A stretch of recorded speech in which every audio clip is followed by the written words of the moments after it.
सांवरिया जी व मीराबाई की कहानी। श्री सांवलिया सेठ मंदिर के इतिहास में कई किंवदंतियां प्रचलित हैं। उसमें से ही मीराबाई से जुड़ाव की एक रोचक किंवदंती भी प्रचलित है, जो काफी रोचक है। किंवदंती है कि मंडफिया में विराजे सांवलिया सेठ ही मीराबाई के गिरधर गोपाल हैं, जिनकी वो हमेशा आराधना किया करती हैं। कहा जाता है कि संत महात्माओं की जमात में सांवलिया सेठ की इस प्रतिमा के साथ 3 अन्य मूर्तियां भी भ्रमणशील थीं। तभी मीराबाई भी मंडफिया के मंदिर में स्थापित सांवलिया जी की मूर्ति के दर्शन से भाव विभोर थीं।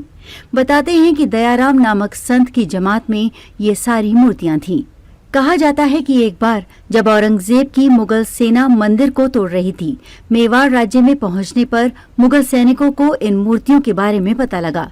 तब संत दयाराम जी ने प्रभु प्रेरणा से इन मूर्तियों को बागुंड भातसौड़ा की छापर यानी खुले मैदान में एक वट वृक्ष के नीचे गड्ढा खोदकर पधरा दिया। साथ ही उसी के ऊपर जमीन पर सभी साधु संत धुनी रमाने लग गए। फिर जब मुगल सेना आई तो उन्हें कोई मूर्ति नहीं मिली और सेना चली गई। सुरक्षा की दृष्टि से वो चारों मूर्तियां लंबे समय तक उसी वट वृक्ष के नीचे खड्डे में रहीं। समय बीतने के साथ संत दयाराम का देवलोक गमन हो गया। कालांतर में सन 1840 में मंडफिया ग्राम निवासी भोलाराम गुर्जर नामक ग्वाले को एक सपना आया कि भतसौड़ा बांगुड़ के छापर में 4 मूर्तियां जमीन में दबी हुई हैं। फिर आसपास के करीब 4 गांवों के ग्रामीणों ने सामूहिक रूप से उस जगह पर खुदाई की गई तो भोलाराम गुर्जर का सपना सही व सच साबित हो गया। उसमें से 4 मूर्तियां निकली जो बड़ी ही मनोहारी थीं। बताते हैं कि उस वक्त एक मूर्ति खंडित हो गई थी तो उसे फिर उसी जगह पधरा दिया था, जबकि 3 मूर्तियों को 3 गांव के लोगों ने अपने अपने गांव में स्थापित किया। और मीराबाई जिस मूर्ति के दर्शन से प्रभावित हुई थी, वो मूर्ति अभी मंडफिया गांव में श्री सांवलिया सेठ मंदिर के नाम से विख्यात है।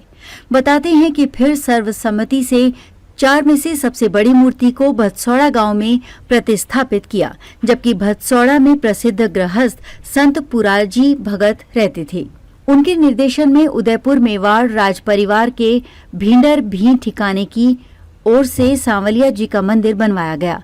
ये मंदिर सबसे पुराना मंदिर है, इसलिए सांवलिया सेठ प्राचीन मंदिर के नाम से जाना जाता है। मंझली मूर्ति को वहीं खुदाई की जगह स्थापित किया गया। इसे प्राकट्य स्थल मंदिर भी कहा जाता है। सबसे छोटी मूर्ति भोलाराम गुर्जर द्वारा मंडफिया ग्राम ले जाई गई, जिसे उन्होंने अपने घर के पिरंडे में स्थापित करके पूजा आरंभ कर दी। चौथी मूर्ति निकालते समय खंडित हो गई, जिसे वापस उसी जगह पधरा दिया गया।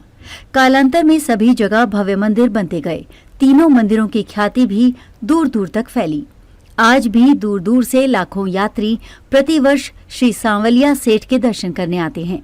सांवलिया सेठ के बारे में ये मान्यता है कि नानी बाई का मायरा करने के लिए स्वयं श्री कृष्ण ने वो रूप धारण किया था।